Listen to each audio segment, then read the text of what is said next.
Committee on Education will come to order. I would ask everyone, as usual, to silence your cell phones. Normal announcement: if you want to speak in the meeting, you need to sign up at the back right. That'll be open for a couple more minutes. Then we'll collect that and have a list of speakers. Please call the roll. Senator Carroll. Here. Senator Funke Fromeyer. Senator Givens. Senator Higdon. Senator Meredith. Senator Neal. Senator Stivers. Senator Thomas. Senator Tishner. Senator Wilson. Here. Senator Wise. Here. Vice Chair Williams. Here. Chair West. Here. We will now get into introductions. I'm going to start out for us. If you could come forward so we can see you. We have Steve Pruitt, President of SREB, and we have Lee Posey, Vice President of State Strategies. We just want to make you feel welcome, and I want to thank you for all the good work that SREB does. A lot of great ideas, statutes that passed out of this chamber are because of the hard work of SREB, specifically Senate Bill 9 last year. I see Co-Chair Tipton is here. Without SREB, that would not be reality. So thanks for coming.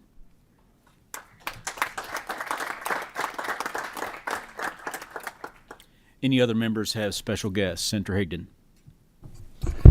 Thank you, Mr. Chairman. I think it's Oldham County Day, but my grandson, David Dawson Nagel, I get the brothers mixed up. My grandson, Dawson Nagel from North Oldham High School, is here with me today. I want to make him welcome. All right.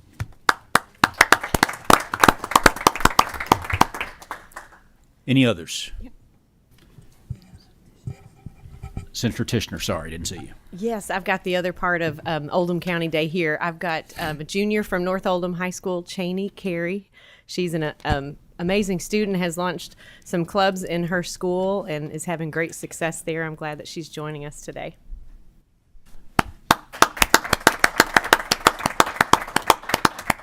Senator Williams. Yes, I have Teresa Messenger from Gallatin County Schools. She's a librarian there. We're trying to convince her to stay at least another 3 years before she retires. Thank you for being here. Welcome. We'll get right into our business. We have not as quite a robust agenda today, so we can maybe our pace can be a little easier today. We have first up Senate Bill 93, an act relating to school property in Lewis County. Senator Webb.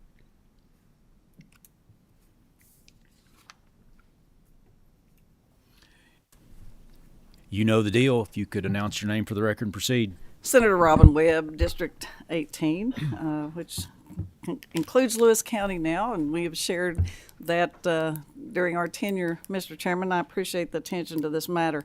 Back in 1881, the Vanceburg school system made their foray into public education and converted the Vanceburg Male and Female Academy to Vanceburg Public School and Seminary.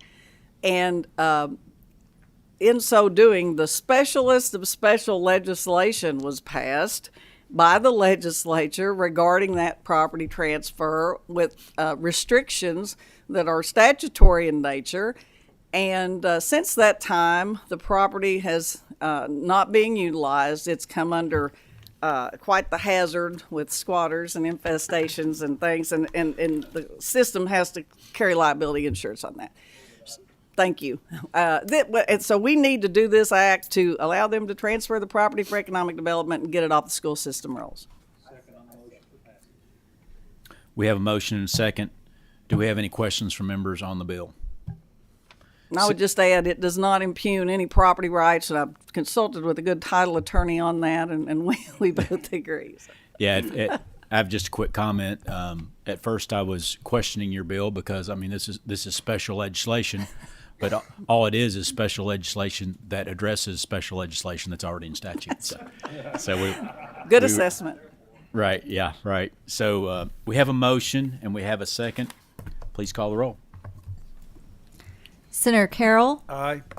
Senator Funky Fromeyer. Senator Givens. Senator Higdon. Senator Meredith. Senator Neal. Senator Stivers. Senator Thomas. Senator Tishner. Senator Williams. Senator Wilson. Senator Wise. Chair West. Aye. Senate Bill 93 passes with 12 aye votes, 0 no votes. Senator Webb, would you prefer consent or would I would prefer consent. Representative Flannery is waiting on it in the House. Gotcha. We have a motion from Senator Neal. We have a second from Senator Thomas. All those in favor of this being on consent say aye. Aye. Those opposed? Ayes have it. Senate Bill 93 is going on consent. Thank you, Mr. Thank you. Chairman and members. Thank you. Next up, we have a couple of resolutions, Senate Resolution 114 and Senate Resolution 115. Senator Wilson, do you want to step down or you want to speak from the, Mr. Chairman, if I could just speak from here, I think these are pretty easy resolutions. These are for the Western Kentucky University Board of Regents. Both of these folks are currently on the board, and I know them both very, very well. Gary Brody is the executive director of the Bluegrass Community Bankers. Has been in the community for a long time, and in our 10-county region, I call it. But he is just an impeccable character and a very valuable asset to the university itself, and so I would just move for adoption of that resolution, Senate Resolution 114. if you don't mind, we'll take them in order and Okay, take care of each 114. one individually. Yes, sir. So we have, I believe we have a motion from Senator Neal on the adoption of Resolution 114. Do we have a second? We have a second. We're going to do a voice vote with these resolutions. All those in favor of Senate Resolution 114 say aye. Aye. All those opposed, nay. Ayes have it. Resolution 114 is adopted. Senator Wilson, would you prefer both of these be on consent? Yes, sir, I would. Right. So we have a motion for 114 to be on consent. We have a motion from Senator Neal. Is that correct, Senator Neal? Okay. Second, Senator Thomas. All those in favor of 114 being on consent say aye. Aye. Opposed, nay. Ayes have it. Senate Resolution 114 is on consent. Floor is yours on Senate Resolution 115. Thank you, Mr. Chairman. This is Melissa Dennison, who is a pediatrician and has served on the board previously and was off and now is back on the board again. And she did a stellar job when she was there. And so I would just move for adoption of this resolution as well with her. I know her very well. She's impeccable character. Thank you. Motion. Senator Wise has a motion on Senate Resolution 115. We have a second. Neal, Senator Neal, second. I'm sorry, Senator Wise. It's okay. Do you have a motion or was that a question? I have just a comment to make on And then you the made a nominee. motion as well. Yes. Just want to follow up with Senator Wilson. I've known Melissa Dennison for a very long time. She's a practicing physician, as Senator Wilson said, also practiced in Greene County and Greensburg for a number of years. She has an impeccable record as a pediatrician. I fully support the nomination. Thank you. Thank you. Any other questions? Seeing none, we have a motion and a second on Senate Resolution 115. All those in favor say aye. Aye. Opposed? Ayes have it. Senate Resolution 115 is adopted. Do we have a motion for consent on Senate Resolution 115? Senator Wise is the motion. Senator Funky Fromeyer is the second. All those in favor of Senate Resolution 115 being on consent say aye. Aye. Those opposed, nay. Ayes have it. Senate Resolution 115 is on consent. Thank you, Senator Wilson. Next up, we have House Bill 32. act relating to classified school staff and declaring an emergency.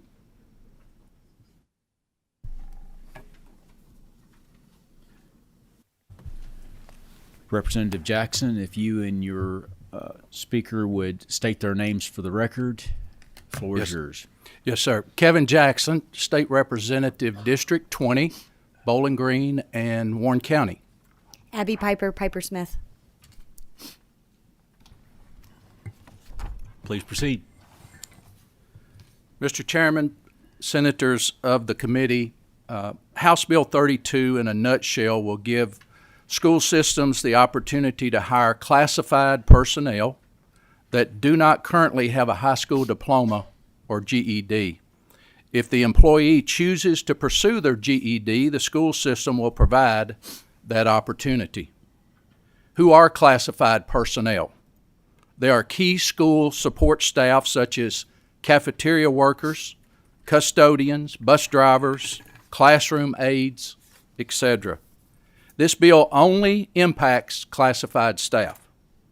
Why do we need this bill? I spent the past 5 years on the Warren County Board of Education, and last week I called our HR director. Currently, Warren County Public Schools has 100 classified openings. This is just one example of our dire situation across the state. This bill is not a cure-all, but it will help school districts that are already overwhelmed with staff shortages in nearly every classified staff area. This simple, cost-free measure will remove some of the bureaucratic red tape for public schools and remove a barrier to employment for classified staff. Implementation of House Bill 32 should be seamless. Mr. Chairman, here to answer any questions that the committee might have. Thank you so much. Any questions from members of the committee? Senator Neal. Thank you, Mr. Chairman. Use the word barrier. Just so I'm clear, is the barrier the fact that individuals in these positions do not move toward obtaining the GED, and what this does, it says it's not required, basically. That's right, Senator Neal. So, if I may, Mr. Chairman. Please continue. So I'm just curious about the barrier. Is it, what is that? What causes that? I'm just curious about that. Abby, you wanna? Yeah. Sure. Senator Danielle, great question.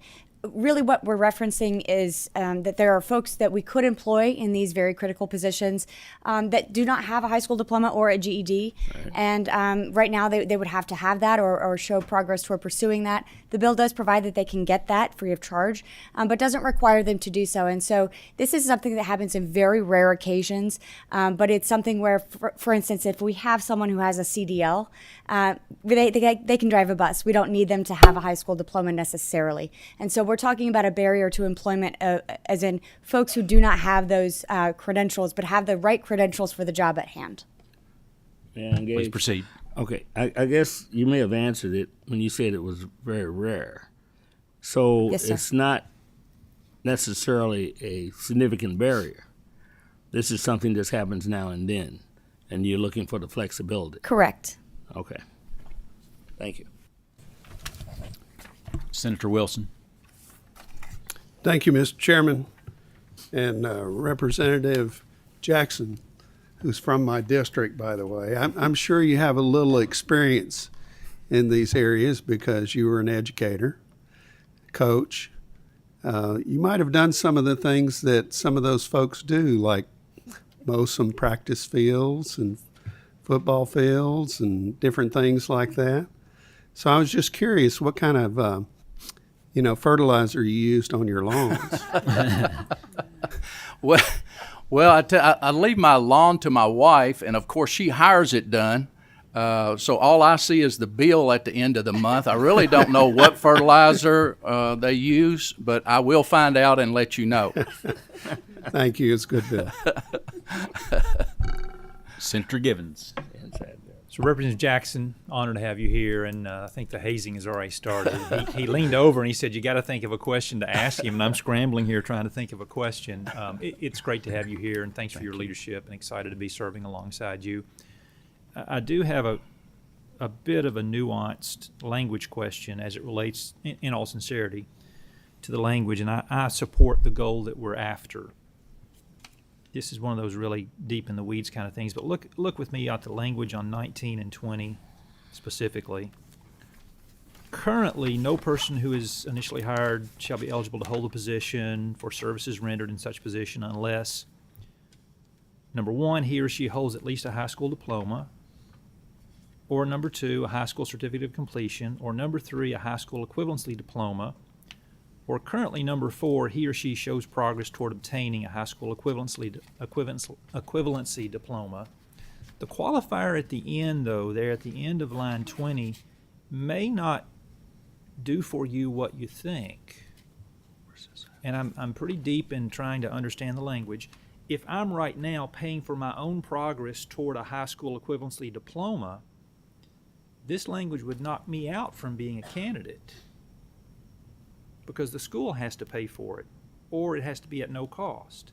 So are we inadvertently knocking some folks out that may be paying for their own by this language? So I can say that that's not how the attorneys and the bill drafters read it on our end, but we could certainly take a look at it, and if we need to do a tweak on the floor, Sure. we're happy to do so. I'm supportive. I think, Thank you. I think the real goal is what you have in 21 and 22, but just be careful that you're not putting a qualifier on someone who is pursuing that high school equivalency diploma. You understand what I'm saying? Yes, Okay, thank you. absolutely. Yeah. Thank you. Senator Higdon. Thank you, Mr. Chairman, and Representative Jackson. Thank you for. I can remember over the years, as businesses required a GED or high school diploma for employment, the General Assembly put these type restrictions in the bills so I guess it's a sign of the times that we're going back, taking a step backwards and not requiring that. It's I wish we weren't doing so, but I understand the issue. So I guess I needed to say that. Thank you. Thank you, Senator Higdon. And I use my dad as an example. My dad was dropped out of school at 16 and became a master carpenter. Built hundreds and hundreds of custom homes in South Central Kentucky. He could have not gotten a job with Warren County School Board, even working in the maintenance department, because he didn't have a high school diploma or a GED. And I think that would have been a waste. Somebody with his skills couldn't even have gotten the job. So it's personal to me in a way, and I want to help Warren County schools and all other schools across the state be able to fill some of those classified positions that we so dearly need. Any other questions from members? Seeing none, do we have a motion on House Bill 32? Senator Wilson has the motion. Do we have a second? Senator Givens is the second. Mariah, please call the roll. Senator Carroll. Aye. Senator Funky Fromeyer. Aye. Senator Givens. Aye. Senator Higdon. Aye. Senator Meredith. Aye. Senator Neal. Aye. Senator Stivers. Senator Thomas. Aye. Senator Tishner. Aye. Senator Williams. Aye. Senator Wilson. Aye. Senator Wise. Aye. Chair West. Aye. With a vote of 12-0, House Bill 32 passes with favorable expression. Per the conversation, we won't put it on consent. Mr. Chairman, if it is the will of the body, let's put it on consent, and if they need an amendment, we can just pull it off via the amendment. I'm open to any suggestions. I'll second that. Okay, we have a motion for consent from Senator Givens, second by Senator Funky Fromeyer. All those in favor of it being on consent say aye. Aye. Opposed, nay. Ayes have it. House Bill 32 is on consent. It's a pretty Thank you, good sir. place. Thank you, Mr. Chairman and committee members. Thank you very much. Thank you. Next up, we have House Bill 288, an act relating to teacher misconduct. Apologize, Mr. Chair, I am dry. Whenever you're getting ready to talk about teacher misconduct, you need a little water.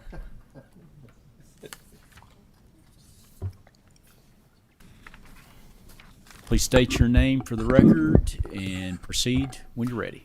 James Tipton, House District 53.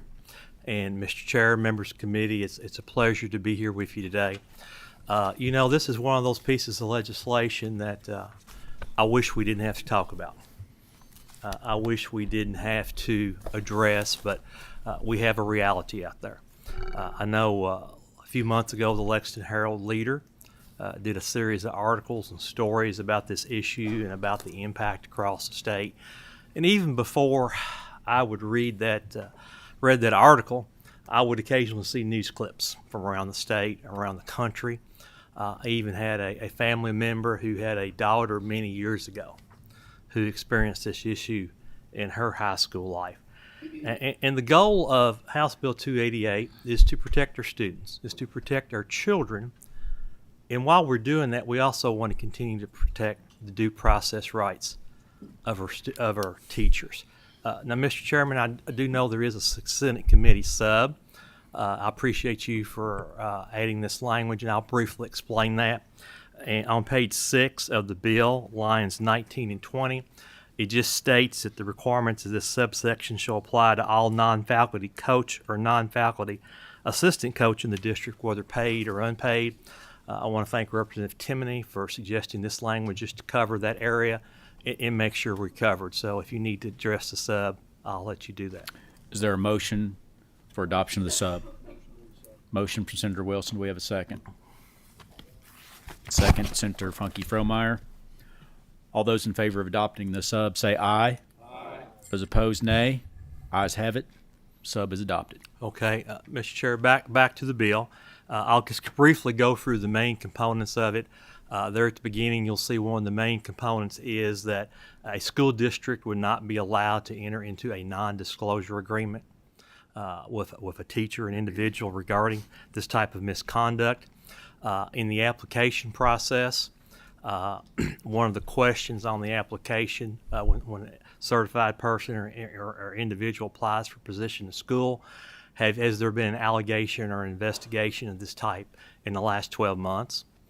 It would also require the school district to check all the references from any previous school district that individual had worked in.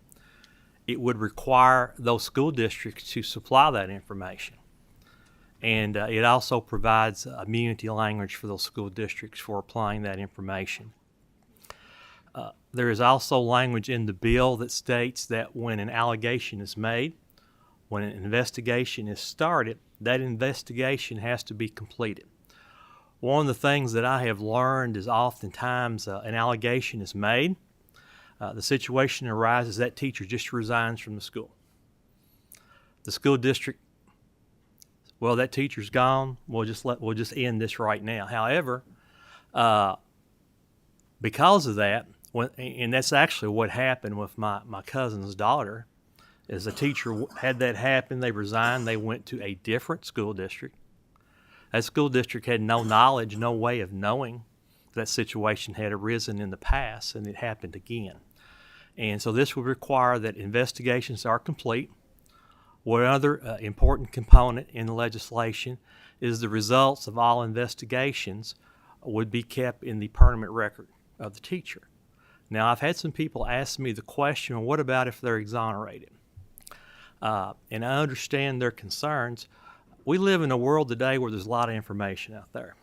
And I could see a situation where a new teacher comes in the area, somebody might Google that individual, and they might see something that said there was an allegation made, and that might cause an uproar. However, if it's in the record that that teacher was exonerated, there is a record there. And that's the reason I wanted to include it there in that. It also, right now, when individuals are hired, they're required to have a background check. This legislation will require an additional background check every 5 years. There's also a component in here for the Kentucky Department of Education and EPSB to develop a training on this issue and to be provided in the legislation. That's pretty much the essence of what the bill does. I'll be happy to entertain any questions from the members. Thank you, Representative Tipton. Very, very important topic. First up, we have Senator Higdon. Thank you, Mr. Chairman. A couple of questions, if you don't mind. I guess my first comment's on the first page about the non-disclosure agreements that they're not private. That they'll be revealed. I think there's nothing worse than you have a non-disclosure agreement and nobody really knows what happened.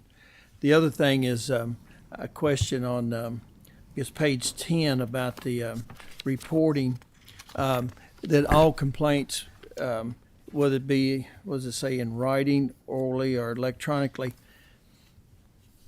and we have this issue in the child abuse cases about anonymous tips and that sort of thing.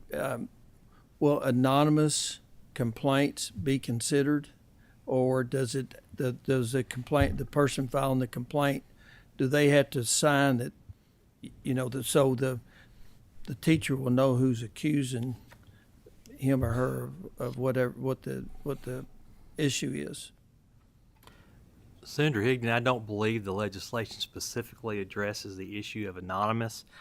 What it does say is that when an allegation of abusive conduct is made against a school district employee, the school district employee receiving the allegation, whether communicated in writing, electronically, or orally, shall report the allegation.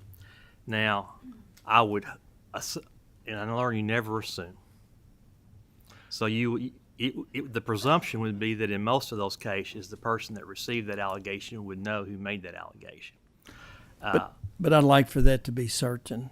Okay, I mean, I'm certainly willing to work with you on that, Senator. Okay. That's why we go through the committee process. Right, and I just see that to be important, and especially at some of the meetings you and I have been in about anonymous complaints. Sure. Also, who pays for the background check? The fifth year, That would be up to the school district. Okay. Thank you, Mr. Chairman. Thank you, Senator Carroll. Thank you, Mr. Chairman. Representative Tipton, on page 5, and when you, well, I guess it wouldn't necessarily be that section, but in relation to reporting, there's no mention of the requirements on Chapter 620 for reporting to DCBS or law enforcement. Does there need to be language in this bill to ensure that those procedures are properly followed? Because these reporting requirements would not alleviate any administration within the school district from reporting to DCBS on any abuse, neglect, which the way I take it would absolutely fall under these types of investigations and complaints. Yes, Senator Carroll, it's my understanding a school district already has, do they not already have an obligation to report? Yes. I just didn't know if we needed to add some reference. There was no intent in here to alleviate a school district of that obligation. This language is more intended to the internal school district policy in relation to that district and to EPSB, how they handle those cases. Some concerns that I had a bill that I had a couple years ago and got a lot of pushback on is the language within that statute, and I think it says report in a timely manner, which is subjective, and I had hoped to get that to report immediately. Mm-hmm. And what we see, and it could even occur in instances in the school where the school would conduct its own investigation before reporting it, and as a result, the investigation gets tainted for any criminal prosecution purposes. I understand what you're saying, I understand it being separate, but I think there is some crossover there, but maybe doesn't need to be addressed in this legislation. And I do understand where it would be assumed that this doesn't alleviate any of the other reporting requirements, but just a thought. I think it would be very simple to add language that states that it does not alleviate those requirements. And if you want to get immediately in there, I think we can accomplish that too. Thank you. Senator Funky Frommeyer. Thank you, Representative Tipton, for bringing this to us. One I struggle between statutes versus regulations, and I'll be talking to you about that with student transfers. But we're taking one step further, what Senator Carroll was acknowledging, the process of self-reporting. If a person knows that they had a DUI over the weekend, and or they were caught up in some criminal behavior outside of school, is there a requirement that they must immediately report it to their leadership, even though it's under investigation, perhaps they haven't been found guilty? I am a certified financial planner, and I'm required to report if there's been anything. There's some pretty good language in the board. So is it already addressed in regulations, or is that a statutory issue that maybe we have to have it spelled out more clearly? Senator, I can't honestly answer that question. I will say there's nothing in here that refers to self-reporting of this type of behavior on an individual. I'm not aware of any. We can check and see if there's any regulation on that. 5 I would years is think it just would be. such a I length. think it would be very rare that a person would self-report in this situation. In so but- many professions, it is required, and what I'm experienced in my own time of my children in high school, one of their soccer coaches was found guilty, but it wasn't picked up Sure. by the board. Yeah. I was aware of it because of some of the work I do outside. I understand. So it's like, You know, oh, I've got advice from KDE on this language as well as my own staff and our LRC staff, but we can all work together to make the product better. I'd like to jump in and just make a quick comment, just for clarification. Representative Tipton, so your bill is simply related to abusive conduct.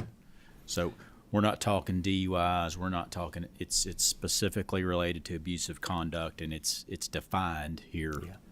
Yeah. Is that correct?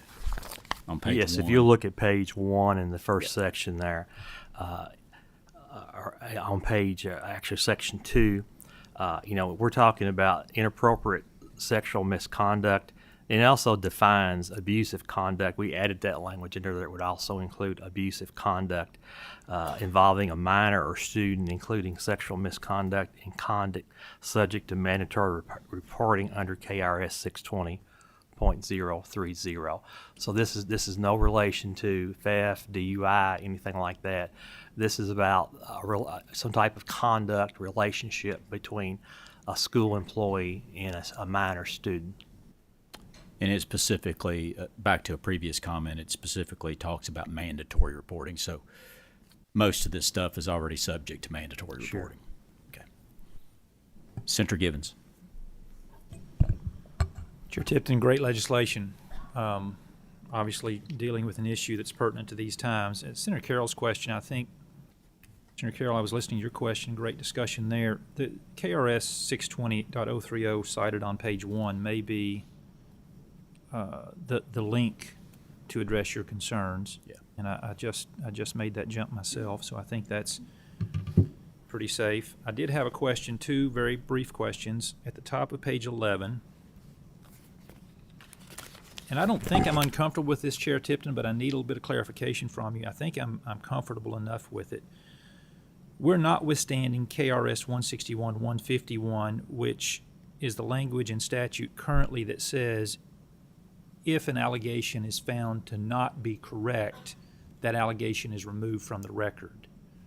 This notwithstands that, saying that all records and references related to an allegation, now this is not proven to be true, it's just an allegation. Senator Higdon made a great point about someone anonymous, an allegation.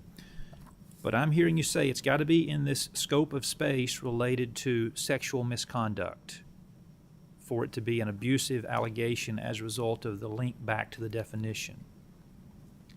If my daughter, who's a coach, yells at players on the court and mom feels that that's abusive, this doesn't give any latitude for that to be kept in a file even though it's proven incorrect, does it? I think we need to refer back to Section 2, or it defines abusive conduct in that KRS 620.030, and I don't have that in front of me right now. That's going to be dependency, neglect, and abuse. I Yeah. don't think that my concern, I think you're indicating my concern is not a valid concern. I don't believe the I way the concur. language is written it's not meant to. We've designed this not for those type of situations. We are doing something a little different, though, when we say we're going to leave an allegation in someone's employee Sure. file. And so we may have to have conversations going forward about that. Very briefly, my last question goes back to the very top of page 1. And you caught my attention when you said, no district shall enter into a non-disclosure agreement relating to misconduct. And I fully support that. Do we have districts today that are entering into these sorts of agreements about non-disclosure? And do we need to void all of those to break through this veil today for all current employees? I believe from information that I've just been shared with me that there are situations where settlements are made, where agreements are made, and they are made in such a situation where they're not available to the public. And this is actually, this section of language is language that KDE sent me to include in this bill. It was their recommendation that this be in there. So these are not pre-hire agreements. These are post-adjudication. We've Yes. found cause. You're fired. As part of the settlement, this agreement says we're not going to disclose what you've done. I think that would be accurate, and that's what we're trying to prevent from happening. Interesting. Okay, thanks. As chairman, you get to jump in the question list sometimes. I'm going to jump in again. Just for further clarification, I'm piggybacking a little bit on Senator Givens' comments. This bill requires the allegations to stay in the file, but it also requires timely due process and mandates the investigation be conducted and the results of the investigation also be placed in the file with it. So if there's an exoneration, the investigation will be in a file, but the exoneration will also be in there also, if that's the case. Is that That is correct. Okay. Secondly, to the question about, a non-disclosure agreement, I think, don't we step to the side a little bit and get into a judicial proceeding where if we want to open up all non-disclosure agreements, in some cases, are we tying the hands of the school board attorney when you get into that judicial proceeding where they use those non-disclosure agreements in negotiations on settlement? Would that be fair? I know that's a loaded question. Well, Mr. Chairman, I didn't go to law school like you did. But the intent, I'll just share what I think the intent is. The intent is we want to make sure there's transparency here. We want to make sure that when something like this happens, there's not an attempt to cover it up and put it to the side. That is the intent. We can have further discussions on that if you like. Senator Neal. Thank you, Mr. Chairman. You may have answered the question. I'm not certain, though. I just want to understand the rationale for keeping something in the record when there's an exoneration. I could give you 2 or 3 examples, I think.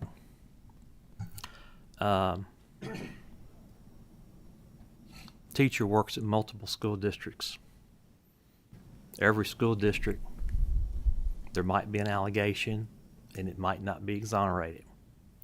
I'll use an expression my father used to say, when you see smoke, there's probably fire there somewhere. I think that would be one example that a school district looking to employ somebody could consider. But I also think it's important in the day of information that's available on the World Wide Web. I mentioned Google, other search engines. Somebody could be employed in the school district and somebody could get mad and say, I'm going to check this person out. And they see a story in a different school district where they had an accusation against them. to me, and this is my viewpoint, we can discuss it. I mean, if we have a disagreement, we can talk about it. To my viewpoint, it's a benefit to that teacher who had an allegation to show that, yes, there was an allegation, there was an investigation, and they were exonerated. And it stays in their record that they were exonerated. So that a district who's considering hiring would have that information. Senator Neal, please continue. Thank you, Mr. Chairman. I understand, because this is important legislation. Would it be better, in your opinion, then to give that option to the exonerated individual, whether it be maintained in that record or not? Let me tell you what I'm thinking, why this goes through my head. You're absolutely correct. You don't know where stuff is today, and I understand that. But if someone has an allegation against them, and I think you said something about this figures into whether, I guess, a consideration whether another school district may want to hire them or not, then it becomes a substantive matter at that point. The person who's looking at it may take the position, well, it's in here, something more, there's smoke, there's fire, even though they're exonerated. I think that would be, in my view, patently unfair to the individual. That's my thinking. So I'm just raising the question, would it be fair for the person who's exonerated to have the option of taking that risk or not in that file, in your opinion? When I started the conversation, I said this legislation had twofold. We want to protect our students, and we want to protect the due process rights of our teachers. I'm going to be truthful. We made this legislation tough. I wanted to start there. I want us to have a strong bill that we could discuss and talk points like this. And I certainly understand your point, and I would be willing to consider that as something that we might look at. I would have no objection to that. Well, I certainly trust your judgment, and I'd like to further the discussion. I'm waffling myself, but that creates a concern for me, that's all. Thank you, Mr. Chairman. Appreciate that. Senator Wise. Thank you, Mr. Chairman. Representative Tipton, appreciate the policy and the legislation in front of us. I've just got a question, and just to my knowledge, would like to know, on the background check, what is the cost of the background check? There are two types of background checks. You can get the FBI background check. I think it's about $125, $150. You can get a background check through the Administrative Office of the Courts, which we allow them to do, and that's $25 cost. Okay. And so it says in here that the superintendent shall require the individual to submit to the background check. So it doesn't state school board would cover that expense. Is that going to fall on the individual teacher to pay for that expense every 5 years on their own? Was there discussion about KDE paying for this? Do anything we need to do with the budget going forward? I didn't know. There was no discussion about that. It would be my presumption that it would be a school board policy where they paid for it on their own, or required that teacher to do that as a condition of employment in their contract. We've got roughly 45,000 teachers in the state. If you divide that over 5 years by 171 school districts, obviously initially it might be expensive, but over time, as you have staggered employment, I think it would be not an exceptional cost, but again, we can have a conversation about that. And I'm all for the background checks. Done them many times in my life with different professions and in different situations. I'm just looking out for when we're talking about recruiting, retaining teachers of a cost that may fall on them individually. Mm-hmm. If a school board did not do the AOC background check, and it is the FBI background check of $125 to $150, that's my only concern is for that teacher in a rural district or in an urban district that's got that expense. It just something that just caught my eye there of looking at the legislation. I'm all in support of the legislation, but that was one thing I just had a comment about. But thank you, Representative. I appreciate that comment. Like I said before, that's why we have the committee process. Senator Thomas. Senator Tipton, you know I have a lot of respect for you and your work in the field of education. I think you're aware of that.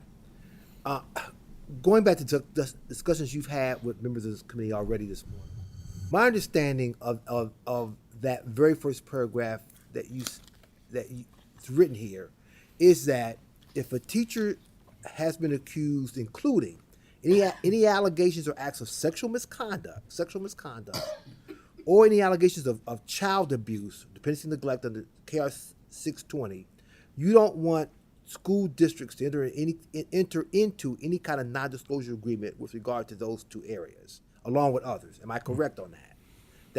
That's your intent in this bill. A public school district or public charter school shall not enter into a non-disclosure agreement relating to a misconduct involving a minor or student, including sexual misconduct and conduct subject to mandatory reporting under KRS 620.03. That's the intent that the intent is transparency. And Mr. Chairman, if I could make a comment here. Please proceed.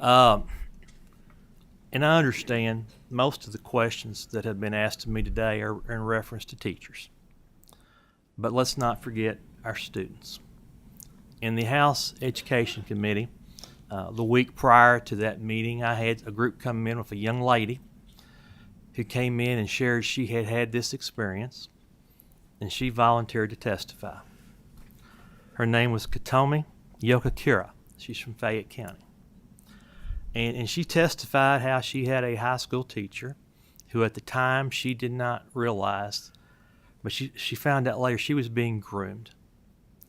And I won't go into the details. She was very courageous. She shared some pretty graphic details with us in the committee. And I understand we want to protect the due process of our teachers. But this is about the primary goal. We have a responsibility to protect our students. We have an obligation to educate the students of the Commonwealth of Kentucky. And they have an expectancy. A parent has an expectancy when they send their child to school, they're going to be safe. They're going to be protected.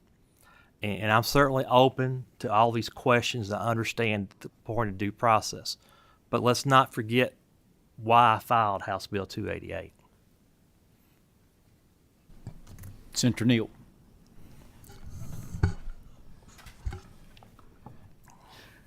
Just to put this into perspective, I think everything that you've brought in this bill is embraced, and I can say this without a vote preceding this, is for the protection of the child. I don't think there's an issue there. In fact, I applaud you for bringing this, and I think everyone here would. But it is important, any policy setting that we do dot I's and cross T's appropriately. And as you've indicated, that's what this process is about. So I just want to say to you and anybody else that has the impression that this is more protective of a teacher as opposed to the child by virtue of the presentation of the legislation itself tells us that we want to protect the child. I think this is wonderful legislation, and I don't think that can be challenged in any point. Thank you. That's all I want to say, and thank you. I congratulate you on this. Motion on the bill. We have a motion.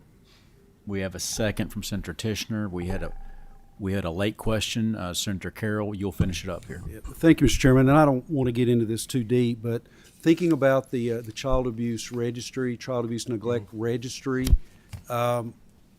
any previous incident that was reported that was substantiated would be on that registry, which would be accessible, and that background check would be done as part of any new hire. I don't know if school districts do routine background checks on every employee every so many years. What is the correlation? What will be the advantages of this piece of legislation that would supplement what information is in the child abuse neglect, the CAN background checks? as in conversations that I've had, Senator, districts do initial background checks when they hire an employee. However, it's my understanding that there are no subsequent background checks later. And that was the intent of requiring it every 5 years to see if there, like you say, there could be an instance of a child abuse situation that maybe the school district's not aware of, or another situation. It's just to try and safeguard that situation. Excellent. And I appreciate the legislation you bring forward. It's always thoughtful and it's always meaningful. And I'm very grateful for that. It's a good bill. Thank you. We have a motion on the floor and a second on House Bill 288. Mariah, please call the roll. Senator Carroll, Aye. Senator Funky Fromeyer, Senator Givens, Senator Higdon, Senator Meredith, Senator Neal, Senator Stivers, Senator Thomas, Senator Tishner, Senator Williams, Senator Wilson, Senator Wise, Aye. Chair West. I'm going to cast my vote and explain. I vote aye, and I just want to thank you, Co-Chair Tipton, for wading into this issue. Clearly full of trade-offs, full of balancing, full of conflicting rights, and appreciate your hard work on this. I vote aye. House Bill 288 passes with 11 aye votes, 0 no votes. I think from the discussion, obviously, we will not go on consent, but appreciate your hard work. Any other business to come before the committee? Seeing none, this meeting's adjourned.